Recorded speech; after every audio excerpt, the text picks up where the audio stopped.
And that should do it, Mr. Chairman. All right, we're ready to go. Right. Good afternoon, everybody. I'd like to call to order the July 14th, 2025 City of Charleston Committee on Real Estate. The order. Councilmember Waring, would you please do us the honors of leading us in an invocation? I'll do it. Let's put ourselves in the presence of the Lord, and please keep the people that were in the pathway of in peril in Texas in your thoughts and prayers.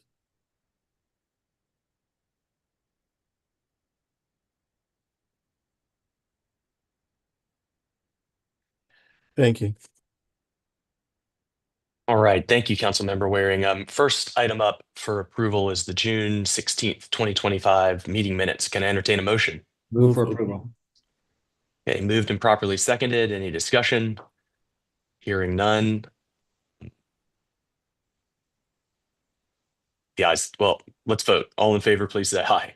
Aye. Aye. Aye. Sorry, it's been a long day. The ayes have it. Next item is authorization for the mayor to execute an agreement to donate real property with SPC Investments LLC for about 4.66 acres of marshland over to the city, and this is over off of Sam Rittenberg Boulevard. Can I entertain a motion to get I'll this on move the for floor? approval on that one. Yeah. Second. Okay, moved and properly seconded. Ms. Dinwiddie, will you please give us some overview on this one? Yes, sir. Happy to do so. Thank Thank you very you. much. I'm going to share my screen briefly so that y'all can see the property that we're discussing. This is approximately 4.66 acres of marshland just north of just north of Orange Grove to the west of Sam Rittenberg. This property is currently owned by SCPC Investments.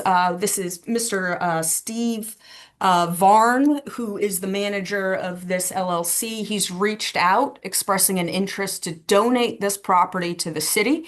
Without a request for, compensation. We would split the regular closing fees as we normally do.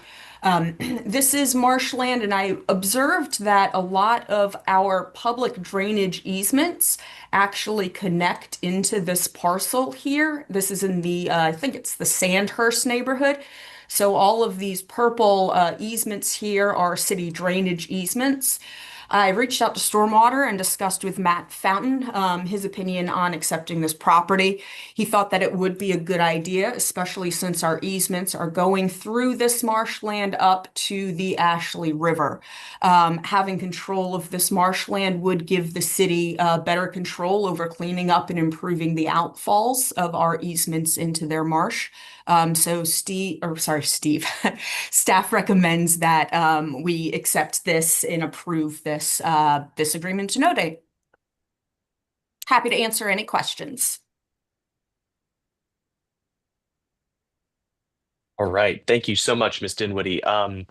Any comments or questions from the committee? I guess I'll make a comment. I will point out that I I had reached out to Mr. Varn about donating this property to the city, and because of some significant flooding that's happening in one of the neighborhoods here, and he graciously agreed to donate it, and I think he deserves a lot of credit for stepping up and handing over almost 5 acres of land to the city. And I think it's going to do a great deal of have a great benefit on some of this flooding that we're trying to address here in the Huntington Woods subdivision. Good stuff. Good stuff. Councilman Waring, you got anything on this one? Yeah. I just is that Huntington Woods or is that Sandhurst? Well, it's both. Huntington Woods is on, I guess, the left side of the Okay. property that's being donated, and Sandhurst and Southampton is on the right side. And the flooding though that's happening is happening at the farthest point to the north, which I guess is on the bottom of the property where there's a lot of drainage coming off of the Palms Apartments, which is right off of Orange Grove Road, and Right. it's going back into that marsh finger right there. Yeah. And we've got easements, but we don't have enough easements to carry us out far enough to do some of the extra work. And I think this is going to help us with that. Okay, no, that's a good move, man. Good work. Good stuff. Good stuff. Well, this seems like a no-brainer to me, and good collaboration between you, Councilman Tinkler, and our real estate folks and our stormwater folks, and of course the property owner for being a good civic-minded person. So this all looks pretty straightforward. I'll go ahead and call for a vote. All in favor, please say aye. Aye. Aye. Any opposed? Hearing none, the ayes have it. I'd like to Um, interrupt just briefly, Mr. Chairman. We also have another guest in the waiting room, a W.B. Smith, if anyone knows who that is. I don't. I don't Yeah, know. that has to do with the Suber property that you're doing at the on the agenda. That's Great. that group. I appreciate that. Thank you. Got it. All right. Next item up on the agenda is approval of a first amendment to a lease agreement with Tamsburg East Bay LLC. And this is over at 140 East Bay Street. Can I entertain a motion to go ahead and get this one on the floor? So moved. Second. All right, moved and properly seconded. Ms. Dinwiddie, what do we got here?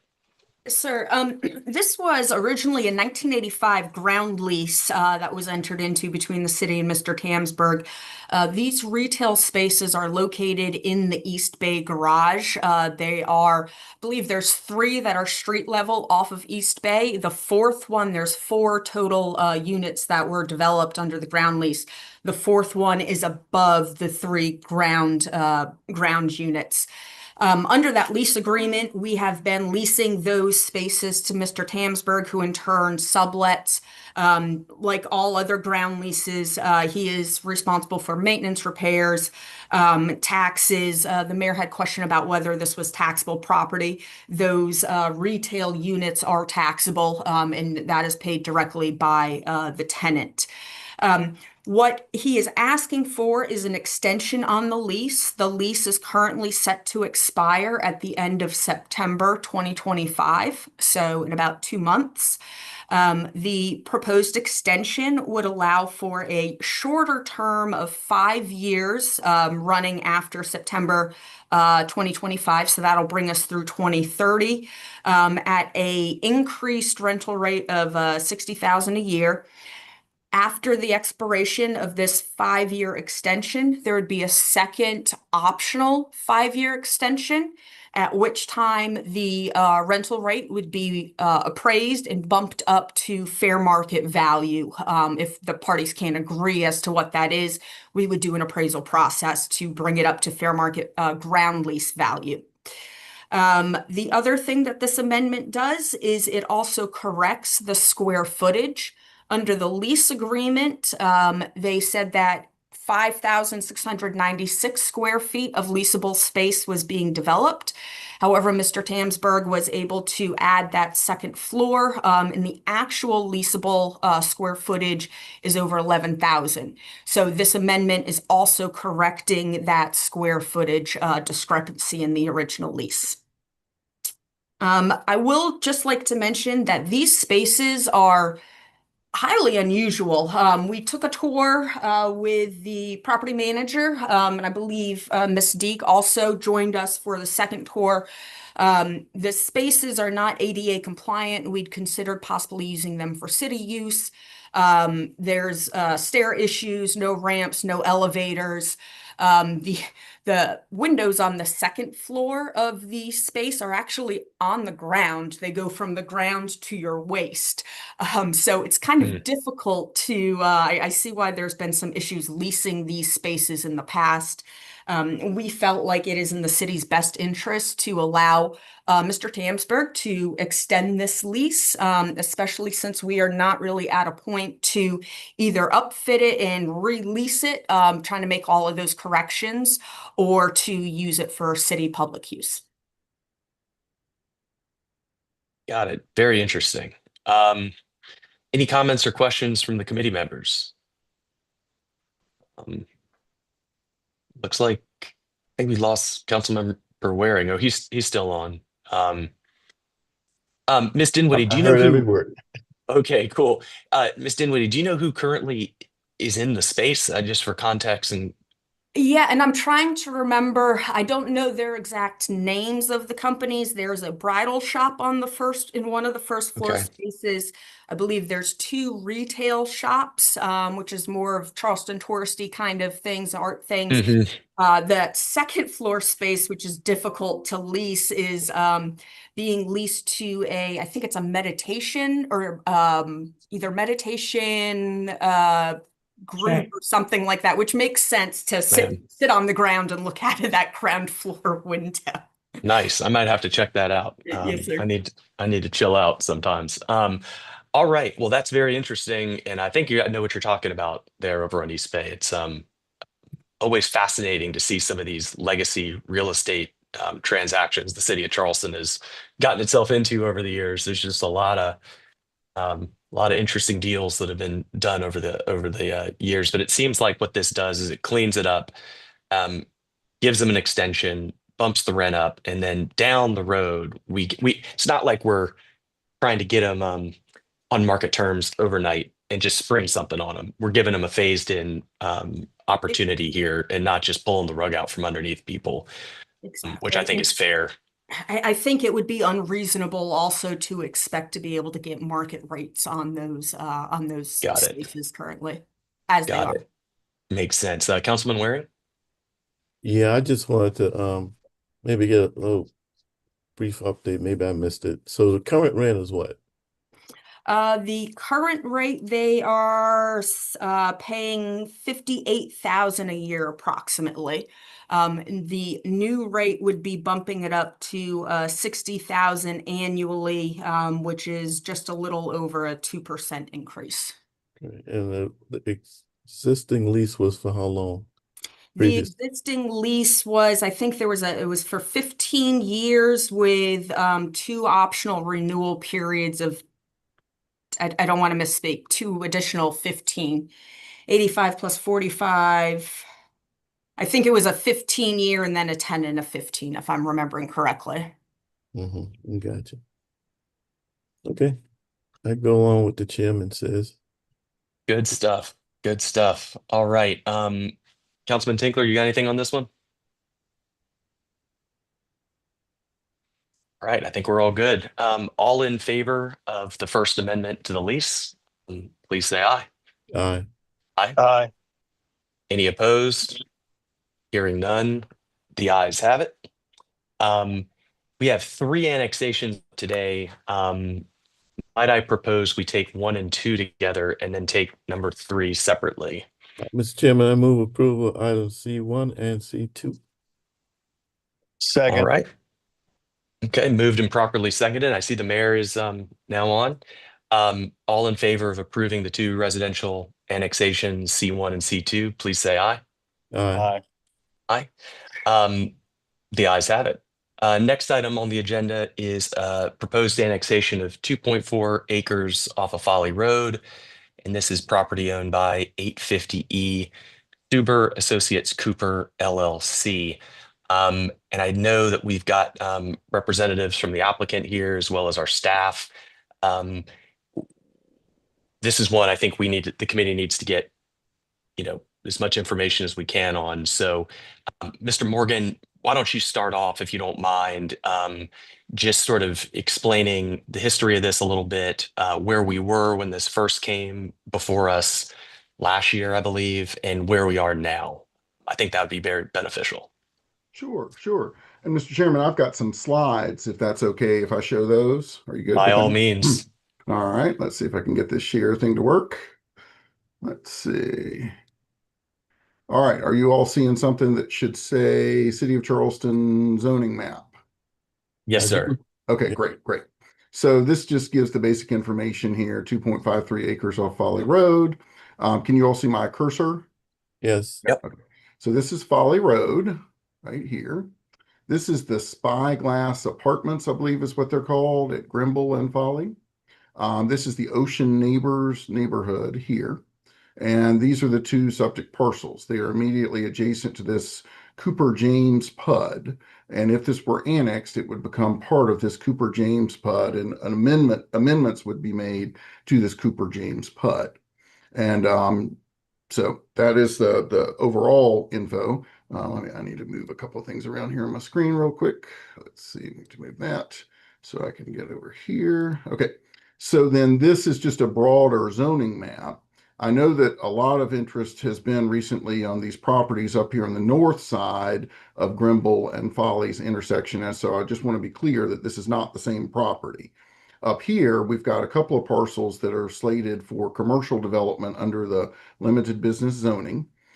This would be a restaurant and bar, and it would also have a mini golf course. And parking for that would potentially be located here because the same entity that owns this part of the PUD, and this allows for commercial use here. So that would be potentially parking for some of this. Then the other property that has been discussed several times with real estate is up here. And then the potential settlement property that has been discussed is right here, that extra 3 acres that would be a detention pond. So I just want to orient you all and make sure everybody understands that this is different property here that we're talking about today, but what the proximity is to that property. So, all right, so we've got that. So in our comprehensive plan, this is straight from our comprehensive plan stuff. These properties are designated what we call low impact and conserved. And this is based on very detailed research from Wagner and Ball, who worked on our water plan extensively. This is based on elevations. This is based on what anticipated sea level rise there is in the future, things like that. It's not as much based on whether it's critical area or not. There could be critical area, there could not be. I think in this instance, there may not be, but it's more about elevation and where it is in the overall drainage basin that creates this low impact and conserved nature in the plan. And what the plan says for low impact and conserve, because these are areas that are subject to future tidal inundation on a regular basis, is the plan says that we should be very low density in those places, not over 1 unit an acre, and build everything up on stilts like beach houses. So that is what's in the comprehensive plan, is that this should be very low density and built up on stilts. So the, let's see. This is an image that shows elevation in this area, and this is a coverage we have in our GIS called the low elevation coverage. So the greens mean either 5 to 6 feet or 6 to 7 feet. So, fairly low area. These are the subject parcels here. I should point out that we have a nearby PUD that was built that is approved. The PUD that's just down here at Battery Island, where most of that is being built, is in the area that is in white, and that means it's better elevation in white. It's when you start getting to these green and reddish colors that it's not as good elevation. I should also point out that all of Spyglass is built in the areas that are white, and then the proposed townhouses that are up here north of Grimble Road are all also in the white area, even though we all know that that has been a site that has had a lot of drainage challenges.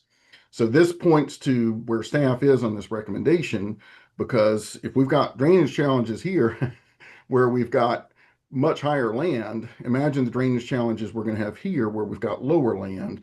Not that you can't get around those in one way, but are you getting around them in a way that is in line with what our comprehensive plan says to do, with what our water plan says to do? And that's why, staff is not supportive of this request for annexation. I will show a couple other slides here. So this is just the overall parcels that are part of this potential PUD. This PUD already includes this parcel, and I spoke of this parcel, which connects with the commercial business across the way there. And then this is another parcel, neighborhood commercial, that is in the PUD. And then I believe this next slide, this is the proposed PUD. Again, the PUD is not before you all today. It would be before you all tomorrow for a first read, but this is the proposal on the site. And I know it's turned sideways because Folly Road is now up to the left. Ocean Neighbors is up here, but you can see the townhouses that are being proposed, 38 units on 7.63 acres. There's a lot of green space. There's a lot of pond. There's some drainage areas, things like that. But we still just have this overall concern that the comprehensive plan says that this is so low that, it's setting a precedent if we start allowing for low areas in these low developments like this, or low elevation areas like this.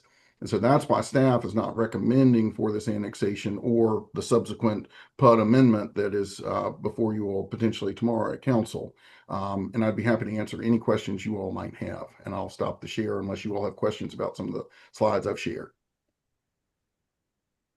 Great. Thank you, Christopher. Before we turn it over to the applicant, we certainly want to give them an opportunity to address the committee. Do any of my colleagues have any questions for staff?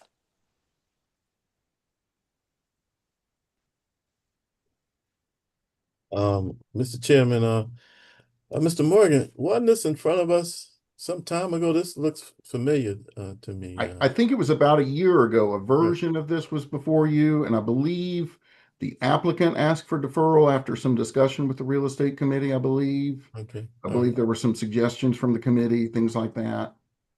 All right. Thank you for that. I just remember, I and most of us, in particular, Councilman Tinkler and you, Mr. Chairman, Appel, represent people in the older areas of, in particular, West Ashley, where houses were built at low elevations. And we actually have applied for grants in some cases for those houses to be bought and demolished.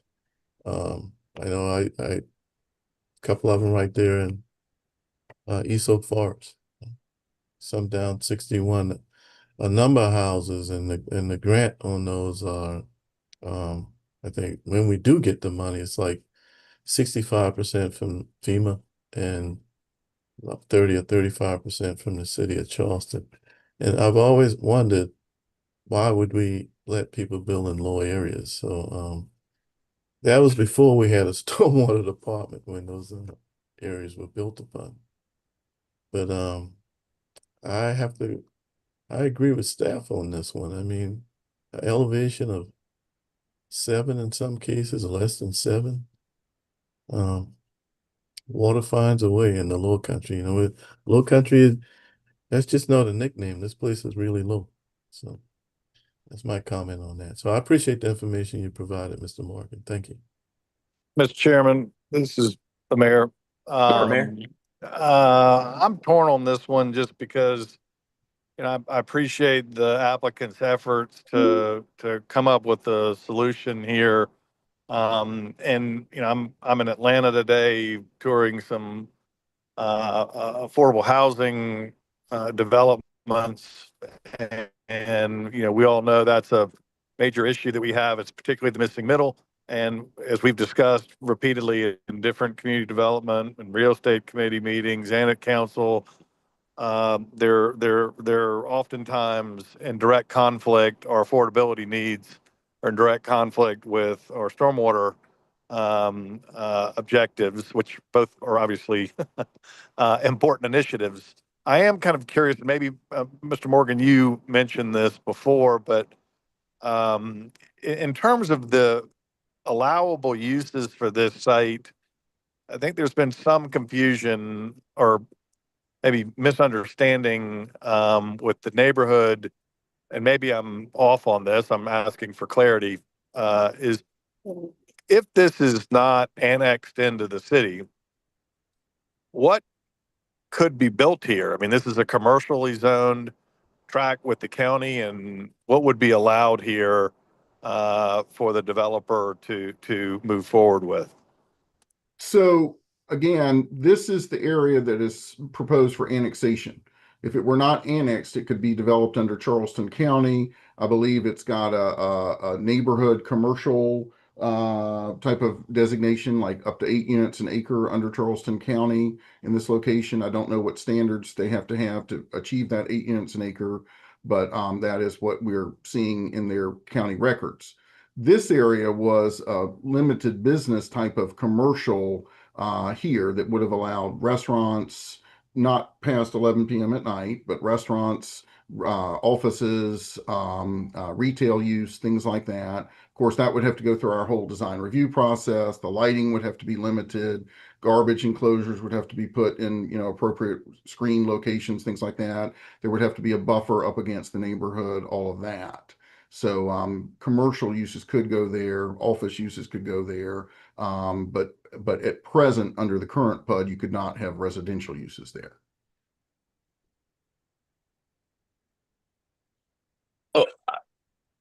Oh, so Christopher, is it correct to say that the PUD amendment is what's necessary to allow for the residential units, Correct. because only commercial Correct. is allowed based Correct. on the residential rights have been essentially exhausted under Yes. the current PUD.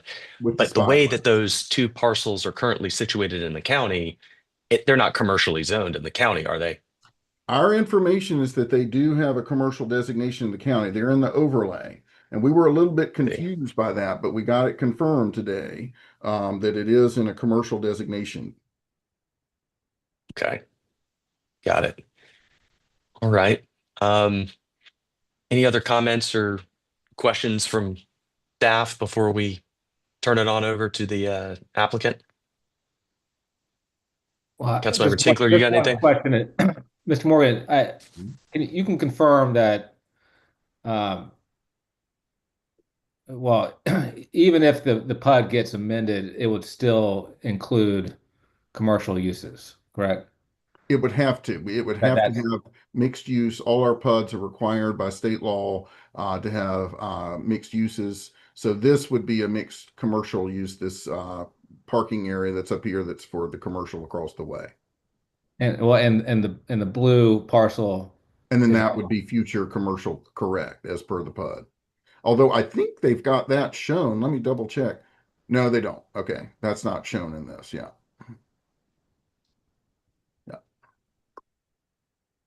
Okay.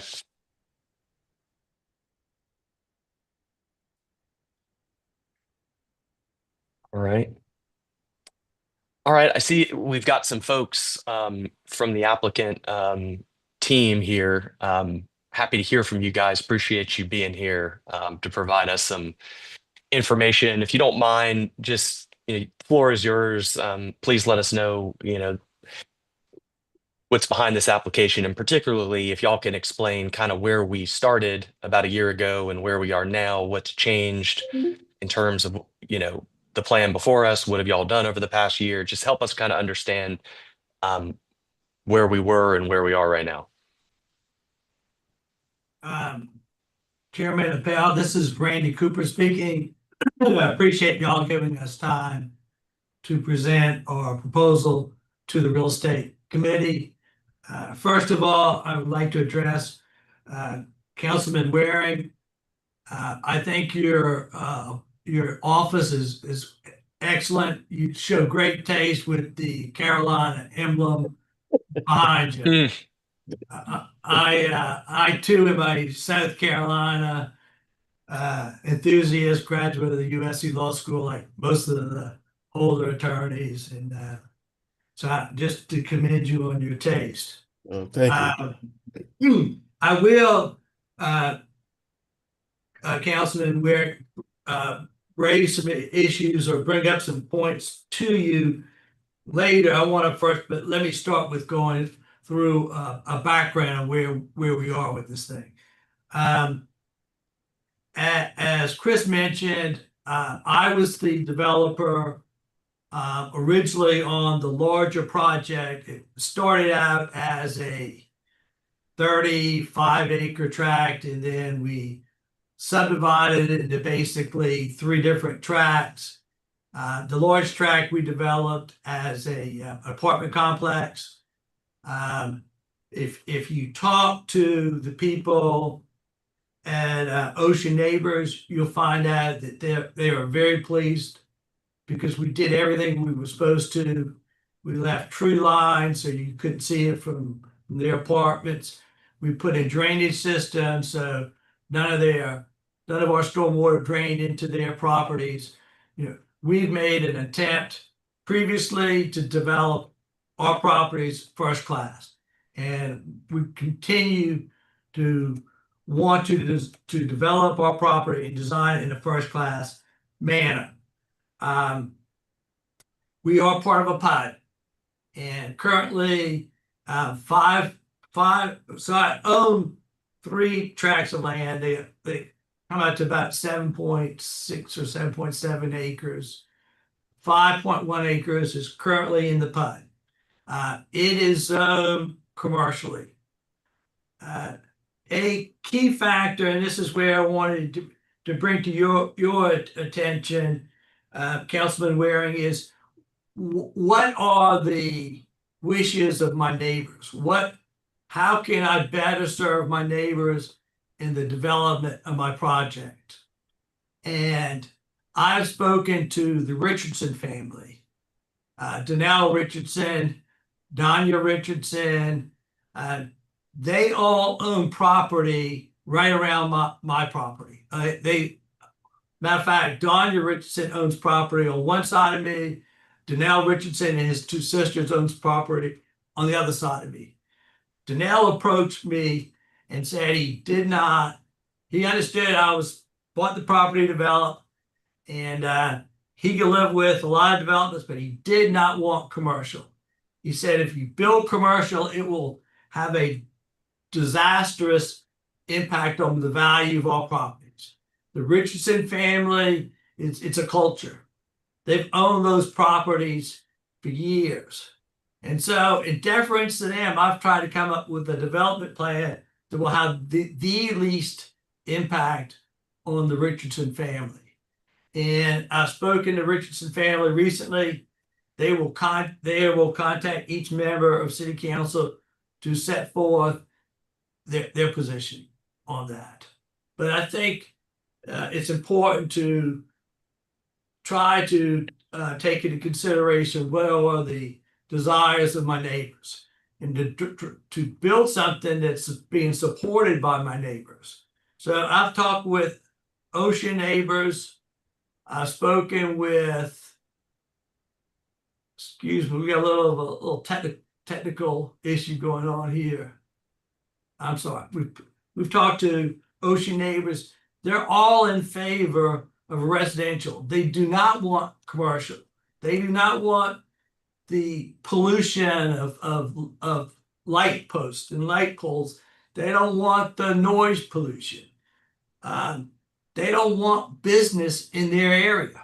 They want a residential development in their area. So that's one issue I want to point out. Two is with regard to those two lots, they are in the county of Charleston. And per Chris's comment, I can develop them as a residential, a townhouse development that will allow 8 units per acre. Now, I can do that in the county without getting any sort of rezoning. But what my preference would be is to bring these properties and make them part of my property and subject those properties to the stricter city ordinances of the stormwater drainage plan. The county stormwater drainage plan is it's not nearly as comprehensive nor as strict as the cities. So by bringing in these lots into my PUD, that would give the city the opportunity to impose the more stricter stormwater requirements on the property. And then Ross, per your recommendation, I brought in these experts at Davis and Floyd to address stormwater issues that I don't want to. I mean, I can't, even if you gave me zoning approvals, if I can't get stormwater approval, I can't develop the property. So I don't want to move forward with the development unless I know I can meet stormwater drainage plans. So I retain the services of Davis and Floyd, well-recognized experts in this area. They've worked with Chris on a number of occasions. They've worked for the city of Charleston in designing drainage plans. So I've brought them in. They've done further research on my property. One of the big concerns was there's a ditch that runs. Maybe Chris, could you pull up the site plan or the show where it shows the ditch? Is that possible? Yes, sir. Thank you. Is that the ditch? You all Yeah. can see that? That's the ditch. At one time, that was classified as a critical ditch. And as part of that, we had to have a 40-foot setback buffer around that entire ditch. When I retained Davis and Floyd to do the additional research, they contacted the Bureau of Coastal Management. That's it. OCRM. OCRM. Then we also hired Sydney Redmond with Porcella. They are specialized in wetlands.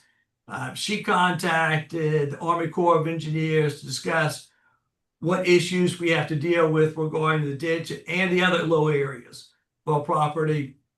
The gentleman from OCRM, when we were speaking with him, said he knew our property because he was dealing with property down the street, which is what Chris has previously talked about. And so he was familiar with our property. And he said that he would come and look at our property, inspect the ditch, inspect our land to determine what are the special issues that we need to address with regard to this property. He came out, inspected it. They contacted us very quickly within a 2-week period and informed us that that ditch had no, they did testing on it, and it had no saline content in it. There was no vegetation that required saline. So they declassified the ditch from a critical ditch to a regular ditch. So that affected my property in a number of ways because, for one, we don't have to deal with the buffer. So we have increased the area of our property that we can now use for drainage and for retention ponds. So based upon this information, we went to Chris Morgan with it, and Chris suggested at this point we move forward with our PUD requests and our annexation requests. So I think my group has done a great job. Brad Smith is here, Danielle's here, and I'm gonna turn it over to Brad in a second. But I think we've done what we've been asked to do, and that is be very sensitive to the drainage issues, to stormwater, to rising water, to rising sea levels, and we've done it. We're not building a project that in 25 years you're going to have to buy the land back. That's not going to happen. We only intend to build a first-class residential project, and that's why I retained the services of Davis and Floyd. With that said, I'm going to turn it over to Brad Smith. Good afternoon. I'm Brad Smith with Davis and Floyd. I've lived in the Charleston area for 25 years and West Ashley specifically, so I'm well aware of drainage issues in Charleston. We have looked at this site. We're confident we can work with the city and per their requirements design the site to hopefully meet the design requirements for stormwater. And yes, it is in a low-lying area, but if you saw the concept plan, we've got some large ponds on the site, and those are there not just to serve the property itself, but also to serve the region in that upper end of the stormwater basin. So we're not midway or at the bottom end of this stormwater basin. We're at the very top end of it. So we're picking up a little bit of water off of Folly Road and from one of the couple adjacent properties just to the north. So there's really nothing flowing onto our site. We're going to manage the water that's on our site. And as I'm sure you're all well aware, we cannot discharge more water from the site than what's going off the site currently. So we have to meet those requirements for the city's regulations. So as I said, we're confident we can work with the city on their requirements to design the stormwater system for this site. And the buildings themselves, they're not going to be at grade. The garage is going to be below. So your finished floor is going to be many feet well above the stormwater elevation for that area. All right. I'm open to questions if you have any. So. Great. Thank y'all. Randy, thanks for being here. And folks at Davison Floyd, thank y'all as well for being here and sharing all this information. Um, I've got a question. Have y'all shared this site plan with our stormwater department to get Yes. their preliminary feedback from like a preliminary TRC perspective? Yeah, we had a sketch plan Wednesday meeting with TRC with Christopher Morgan and Kinsey Holton back earlier in the year, February or March. Kinsey liked the plan. I can't speak for him here, obviously, but from our meeting, he was positive with our site plan and stormwater approach.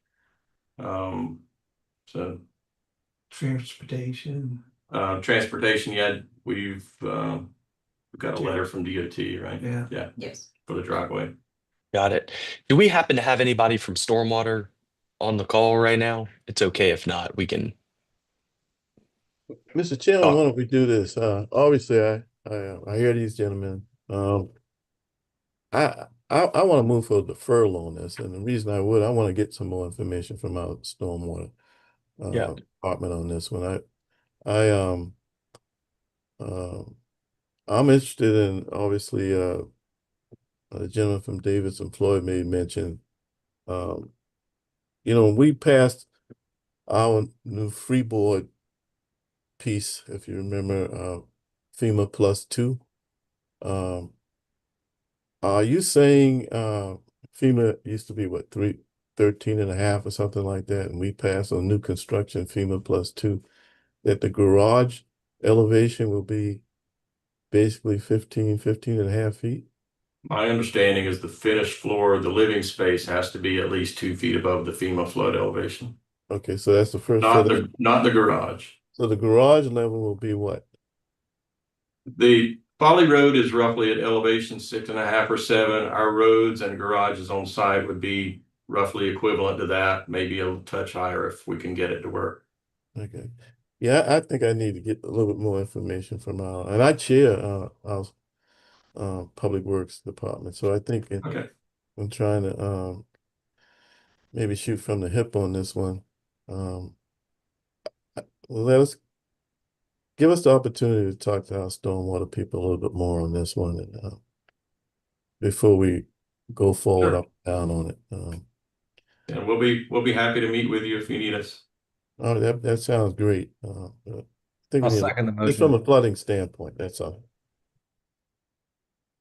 All right, we've got a motion to defer on the table, seconded by Councilmember Tinkler. Any further discussion on the deferral? I would just say, just to kind of zoom out 100,000 feet here, this council, we are the descendants of people on city council that unfortunately made a series of very bad land use decisions over many, many decades. And you can look no further than Church Creek, parts of West Ashley, parts of James Island. I mean, the South Windermere Shopping Center, for God's sakes, is built in a marsh. Okay, the peninsula is built in a marsh, and we're paying for it in every single possible way currently right now on the macro and micro scale. We're trying to learn from the mistakes of the past.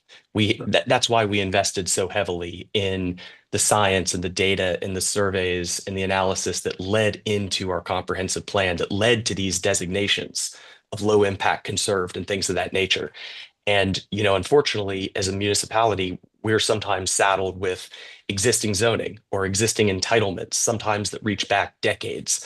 But when we're asked on the front end to do something like an annexation or a rezoning, this is our opportunity to get it right, to learn from the lessons of the past. It's not because we're trying to be difficult. It's not because we're trying to be anti-development. We're one of the more pro-development jurisdictions in the region. We love development. We love housing in the right places, right? Sure. I would love to see tens of thousands of new units on the peninsula. I've been very vocal about that. But when you start talking about the lowest lying areas of James Island, the lowest lying areas elsewhere around the city, these are not the places that we want to be encouraging dense residential development, given everything we know, given all that we've been through, given all the investments. So we're trying to get it right. We're not trying to be difficult, but we really want to make sure that we're striking the right balance and that what you guys are proposing as part of your PUD can actually be achieved from a stormwater technical perspective, right? It does no good to give you guys zoning that's then going to create a war down the road with stormwater. We've seen how that plays out before. We don't like getting into those battles with developers. We're in battles with those developers all over the place. And so that's what we're trying to avoid here. And just to try to clear the air a little bit with the developer here, just to understand kind of where we're coming from and why we're doing and saying what we're saying. So I think a deferral makes sense. Let's study this. Let's get more information. Let's make sure that if we're going into this, we're going into it all eyes wide open on all sides. So I've spoken my piece. Anybody else have any comments before we vote this one up? Can I make one more comment, Councilman? Sure. Well, this is Randy Cooper speaking. I want to work with the city.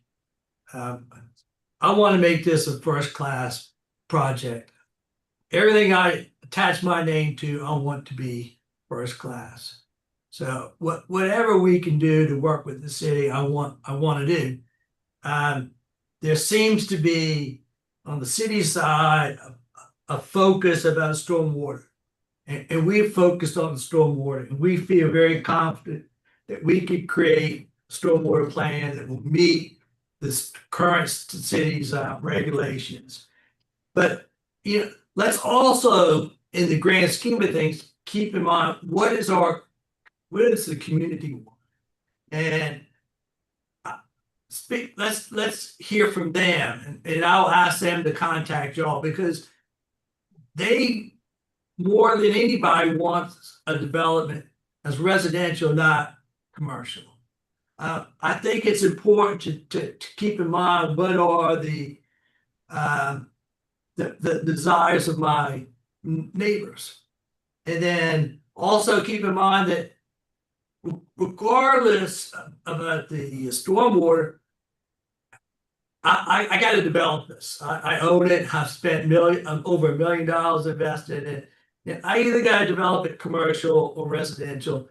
And it, to me, just doesn't make sense developing it commercial. There's so many other problems you have to deal with in a commercial setting. And I don't want to do that. I want to do what's right by my neighbors. So I'm happy to defer or glad to accept that. And my staff, Brad, he's anxious to work with stormwater. He's talked to them previously. We met on that work Wednesday, schedule Wednesday or whatever, and we got input from every member of TRC, and we've addressed those. So we want to build something that the TRC said, the heads of the TRC can say, yeah, they can build that. So we're happy to we're with you on this, and defer to give you all or give us more opportunity to present more information to you. We're happy to do so. Good deal. Good deal. I appreciate that. Any further comment on this before we vote? Yep. All right. All in favor of the deferral, please say aye. Aye. Aye. Any opposed? Hearing none, the ayes have it. Sorry. Can I get one more? We weren't aware, but it appears that there's a city council meeting scheduled for tomorrow, and we're on it. Right. So I assume that Councilman Powell, you will contact whoever's necessary to withdraw. We'll defer it at the meeting. Okay, I'm sorry, I just didn't understand the process. Okay, thank you. Correct. Is Sounds that good. We'll look that a forward to reference- further. Councilman Tinko? Mr. got something? Cooper referring to the PUD amendment or to the annexation issue? The PUD Both. amendment. Oh yeah, right, because the annexation will be doesn't come tomorrow because of our staggered meetings, but the PUD amendment would. So yeah, it doesn't make sense to put the PUD cart in front of the annexation horse. Mr. Write Chairman, that down. Actually, because of the summer schedule, the annexation is on tomorrow's agenda for first reading. Oh, it is. It is. For- Okay, by so we need to virtue of the defer. report. Yeah. Yes, sir. Got it. Okay, so we need to defer everything related to this until we can have further information, further discussion, things of that nature. And there may be some mid-ground between commercial and 38 act-in townhomes. So there could be some possibilities here about what we can do here to make this make sense. So I'm not giving up hope, and I hope we can have some good further dialogue on this. So I think the motion to defer carried, and that brings us to the close of our meeting. Anything for the good of the order? All right, I'll see everybody tomorrow. Safe travels, Mr. Mayor. Thank you, We'll talk man. to you all soon. All right. Bye. Thank you. Thanks, everybody.